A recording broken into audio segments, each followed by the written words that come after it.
بلا شبہ تمام تعریفیں اس اللہ کے لیے ہیں جس کی ہم حمد بیان کرتے ہیں اور جس سے استعانت و بخش طلب کرتے ہیں. ہم اپنے نفس کی شرارتوں اور اعمال کی برائیوں سے اللہ کی پناہ میں آتے ہیں. جسے اللہ ہدایت دے اسے کوئی گمراہ کرنے والا نہیں، اور جسے وہ گمراہ کر دے اسے کوئی ہدایت دینے والا نہیں ہے. میں گواہی دیتا ہوں کہ اللہ وحدہ لا شریک کے علاوہ کوئی سچا معبود نہیں، اور میں گواہی دیتا ہوں کہ بلا شبہ محمد صلی اللہ علیہ وسلم کے بندے اور رسول ہیں، جنہوں نے پیغام پہنچا کر امانت ادا کرتے ہوئے امت کی خیر خواہی کی اور آخری دم تک اللہ تعالیٰ کے لیے خوب جد و جہد کی. اللہ تعالیٰ آپ اور آپ کی تمام آل و اصحاب اور آپ کے منہج و سنت کو اپنانے والوں پر تا قیامت رحمتیں نازل فرمائے. حمد و ثنا کے بعد بلا شبہ سب سے بہترین بات کلام اللہ اور سب سے شاندار رہنمائی محمد بن عبداللہ کا طریقہ ہے، اور سب سے بدترین چیز دین میں پیدا کردہ نئی چیزیں ہیں، اور ہر بدعت گمراہی اور ہر گمراہی جہنم کا باعث ہے. اے اللہ کے بندوں، میں تمہیں اللہ عز و جل کے اس تقوی کی وصیت کرتا ہوں جو اگلوں پچھلوں کے لیے اللہ کی وصیت ہے. جیسا کہ فرمایا ہم نے تم سے قبل اہل کتاب اور خصوصاً تم کو وصیت کی ہے کہ اللہ سے ڈرو. اے لوگو، یہ دنیا بے شک سرسبز و شاداب اور میٹھی چیز ہے، اور اللہ تعالیٰ نے اس کی جانشینی تمہارے سپرد کی ہے تاکہ وہ دیکھے کہ تم اس میں کیسے عمل کرتے ہو. چنانچہ تم اس دنیا کے فتنے سے بچنا، کیونکہ یہ مال دھوکے کا سامان ہے. اس کا ساز و سامان اور نعمتیں سب زوال پذیر ہیں، اور سوائے اللہ ذوالجلال کے اس پر بچنے والا ہر کوئی فنا ہونے والا ہے. جیسا کہ ارشاد باری تعالیٰ ہر جان موت کا ذائقہ چکھنے والی ہے، اور قیامت کے دن تمہیں تمہارے بدلے پورے دیے جائیں گے. بس جسے آگ سے بچا کر جنت میں داخل کر دیا گیا، بے شک وہ کامیاب ہو گیا، اور دنیاوی زندگی تو محض دھوکے کا سامان ہے. اے اللہ کے بندو، یقیناً اللہ تعالیٰ نے تم کو زمین کیا جانشین بنایا، تمہیں اس میں آباد کیا، تمہارے لیے ساری کائنات مسخر کی، تمہیں ہر قسم کی نعمتوں سے مالا مال کیا،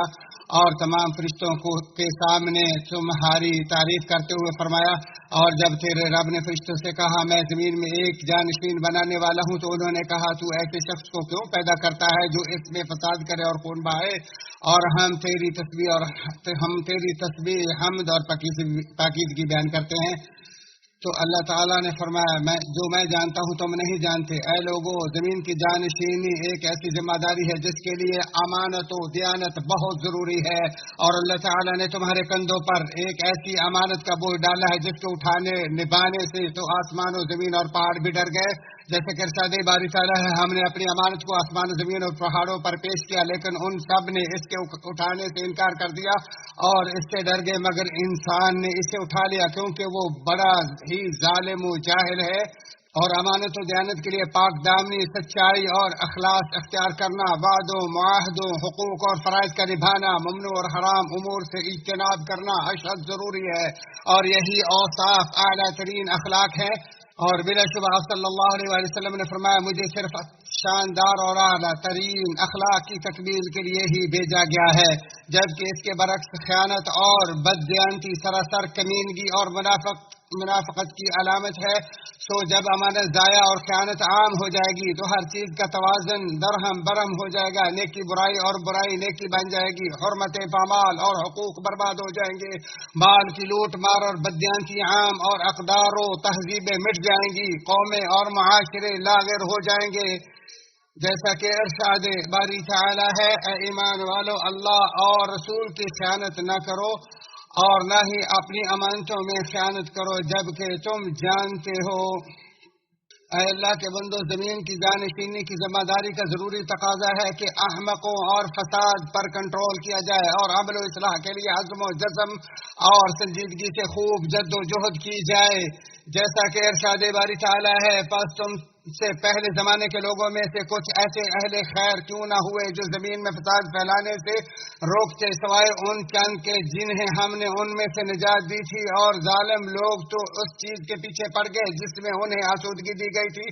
اور وہ گنہگار تھے. اور تیرا رب ایسا نہیں کہ بستیوں کو ظلم سے ہلاک کر دے اور وہاں کے لوگ نیکوکار ہوں. چنانچہ زمین کا یہ فساد بندوں کے لیے علامت خوف بن کر ہر شہری اور دیہاتی کو گھیرے ہوئے فصلوں اور نسلوں کو تباہ و برباد کیے جا رہا ہے، جبکہ اللہ تعالیٰ فساد کو پسند نہیں کرتا، اور زمین کا یہ فساد خرابی اور بربادی کی ایک منحوس وارننگ ہے، جیسا کہ ارشاد باری تعالیٰ ہے، لوگوں کی بدعمالیوں کی وجہ سے خشکی اور تری میں فساد پھیل گیا، اسی لیے کہ وہ انہیں ان کے بعض کرتوتوں کا مزہ چکھائے تاکہ وہ باز آ جائے۔ ملاوٹ، خیانت، بہانہ بازی، جعل سازی، رشوت ستانی، دھوکہ دہی، فضول خرچی، لوٹ خسوٹ، منی لانڈرنگ اور مناصب کا ناجائز استعمال، یہ سب برائیاں فساد فی الارض کا ہی نتیجہ ہے، اور اسی سے تعمیر و ترقی میں رکاوٹ اور ضروریات کی فراہمی میں خلل واقع ہوتا ہے۔ جبکہ اللہ تعالیٰ فرماتا ہے، اور زمین میں فساد نہ ڈھونڈ، بے شک اللہ تعالیٰ مفسدوں کو پسند نہیں کرتا۔ اے اللہ کے بندو، زمین کی جانشینی ایک ایسا امتحان ہے جس کے لیے محاسبہ نفس اور اللہ کی نگرانی بہت ضروری ہے، کیونکہ روز قیامت بندے کے قدم تب تک اپنی جگہ سے ہل نہیں سکے گے جب تک اس سے 5 چیزوں کے بارے میں باز پرس نہ کر لی گئی، اس کی عمر کے بارے میں کہ وہ کس میں صرف کی، اس کی جوانی کے بارے میں کہ وہ کس میں گزاری، اس کی دولت کے بارے میں کہ وہ کہاں سے کمائی اور کہاں خرچ کی، اور اس کے علم کے بارے میں کہ اس پر کتنا عمل کیا ہے۔ اقوام مسلم، زمین کی جانشینی ایک ایسی عظیم نعمت ہے جس پر شکر ادا کرنا بہت ضروری ہے، اور فضول خرچی کے بجائے میانہ روی اور ضائع کرنے کے بجائے نعمتوں کی حفاظت کرنا بھی اس نعمت پر اللہ تعالیٰ کے شکر میں سے ہے، جبکہ نعمتوں کی ناشکری ان کے زوال کی علامت اور اسراف سے زمین کا بگاڑ اس کی بربادی کا اعلان ہے۔ اللہ تبارک تعالیٰ فرماتے ہیں، اور جب تمہارے رب نے تمہیں آگاہ کر دیا کہ اگر تم شکر کرو گے تو بے شک میں تمہیں زیادہ دوں گا، اور اگر ناشکری کرو گے تو یقیناً میرا عذاب بہت سخت ہے۔ اے لوگوں، اسلام نے جان، مال، آبرو، دین اور عقل، ان 5 شرعی مقاصد میں سے مال کو بھی ایک شرعی مقصد کے طور پر حمایت و تحفظ فراہم کیا ہے، اسی لیے تو اسپیشل اس کے لیے احکام و قوانین وضع کیے گئے اور اس کے دفاع کی خاطر شہید ہونے کی اجازت دی گئی ہے۔ اللہ کے بندو، اسلام نے قومی خزانے کو تاکیدی حرام قرار دیتے ہوئے اس پر دھاوا بولنے، اسے لوٹنے، اس پر دسترازی کرنے اور اس کی حرمت کو پامال کرنے کو خیانت قرار دیا ہے۔ ارشاد باری تعالیٰ، ہر خیانت کرنے والا خیانت کو لیے قیامت کے دن حاضر ہوگا، پھر ہر شخص کو اس کے اعمال کا پورا بدلہ دیا جائے گا اور ان پر کوئی ظلم نہیں کیا جائے گا۔ ایسی چیز چرائی جس پر آدمی کا کوئی حق نہ ہو، یا جس نے بھی کسی چیز میں بددیانتی کی تو یقیناً اس نے خیانت کی،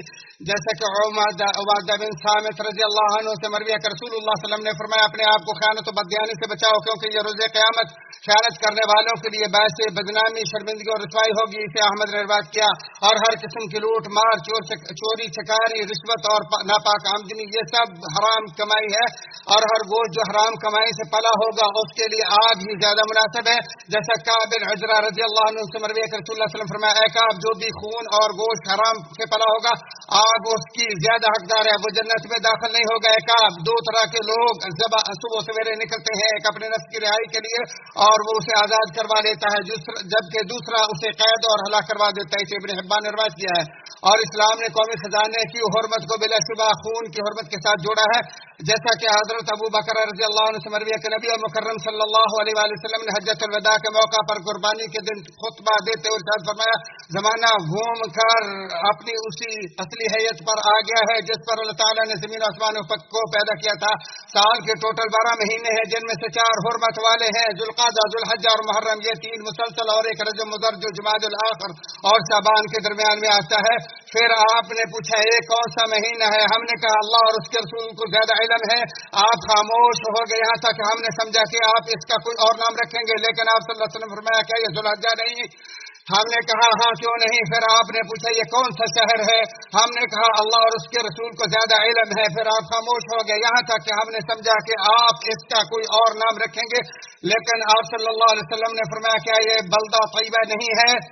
ہم نے کہا ہاں، کیوں نہیں؟ پھر فرمایا، یہ کون سا دن ہے؟ ہم نے عرض کیا اللہ اور اس کے رسول کو زیادہ علم ہے۔ پھر آپ خاموش ہو گئے، یہاں تک کہ ہم نے سمجھا کہ آپ اس کا کوئی اور نام رکھیں گے، لیکن آپ نے فرمایا، کیا یہ یوم النحر نہیں ہے؟ ہم نے کہا ہاں، کیوں نہیں؟ پھر آپ نے فرمایا، بلا شبہ تمہارے خون، مال، بدن اور تمہاری عزت تم پر اسی طرح حرام ہے جس طرح تمہارے لیے تمہارے رب کی ملاقات تک اس دن، شہر اور اس مہینے کی حرمت ہے۔ خبردار، کیا میں نے پہنچا دیا؟ انہوں نے کہا جی ہاں۔ تو آپ نے فرمایا اے اللہ تو بھی گواہ ہو جا، بخاری شریف، اے اللہ کے بندو، حرام خوری کا نتیجہ بلا شبہ مفلس اور دردناک حسرتیں ہیں، جیسا کہ خولان ساری رضی اللہ عنہا سے مروی ہے، وہ کہتی ہیں کہ میں نے نبی مکرم صلی اللہ علیہ وسلم سنا فرما رہے تھے، کچھ لوگ اللہ کے بال میں نہ حق دخل اندازی کرتے ہیں، سو ایسے لوگوں کے لیے ہی روز قیامت آگ ہوگی، بخاری شریف۔ چنانچہ ظلم و زیادتی اور عہد شکنے کرنے والوں کے لیے ہلاکت و بربادی ہوگی۔ کیا انہیں اس عظیم دن کے لیے اپنے مرنے کے بعد جی اٹھنے کا خیال نہیں، جس دن سب لوگ رب العالمین کے سامنے کھڑے ہوں گے؟ اللہ تعالیٰ میرے اور آپ کے لیے قرآن کے آیات ذکر حکیم کو نفع بخش بنائے۔ اسی پر اکتفا کرتا ہوں، تم سب اللہ سے بخشش طلب کرو، بے شک وہ بخشنے والا مہربان ہے۔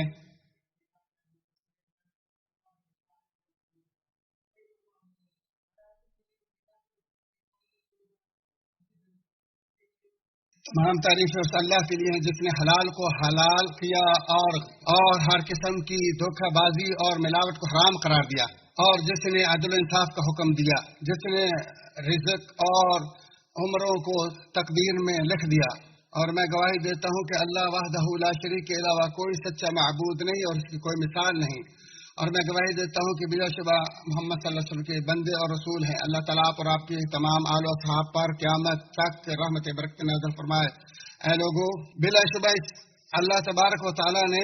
غیر شرعی اسباب سے دولت کمانے کو حرام قرار دیا ہے، اور فضول خرچی کو حرام کرتے ہوئے فرمایا کہ فضول خرچی مت کرو، بلا شبہ فضول خرچ شیطانوں کے بھائی ہیں،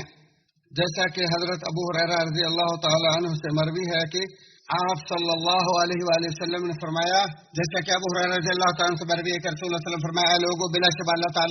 اللہ تعالیٰ پاک ہے اور پاک ہی قبول کرتا ہے، بے شک اللہ تعالیٰ نے مومنوں کو بھی وہی حکم دیا ہے جو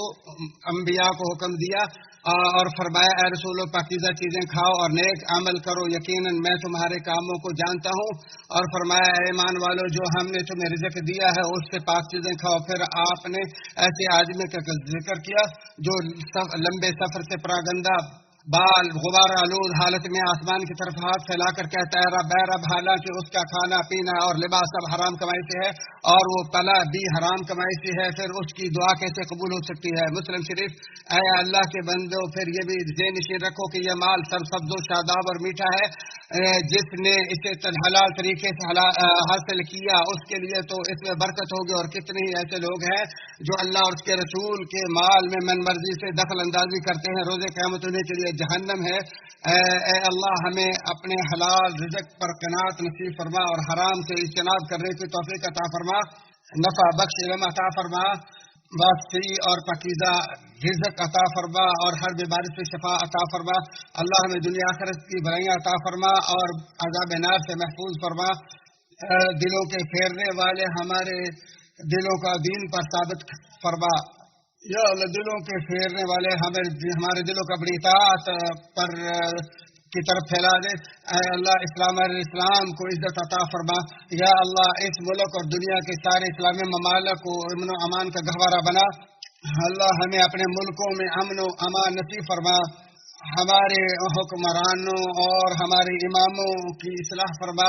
ہمارے حاکم خادم الحرمین شریفین کو اپنی رضا کی اور اچھے کاموں کی توفیق عطا فرما، اور ان کے ولی عہد کو بھی اپنی پسندیدہ اور اصلاح کے کاموں کی توفیق عطا فرما، ہمارے بارڈروں اور ہمارے فوجیوں کی حفاظت فرما۔ اے سننے والے، اے قبول کرنے والے، اے اللہ، تو ہی سچا معبود ہے، تیرے سوا کوئی سچا معبود نہیں ہے، اور تو غنی اور ہم فقیر ہیں، اور ہمیں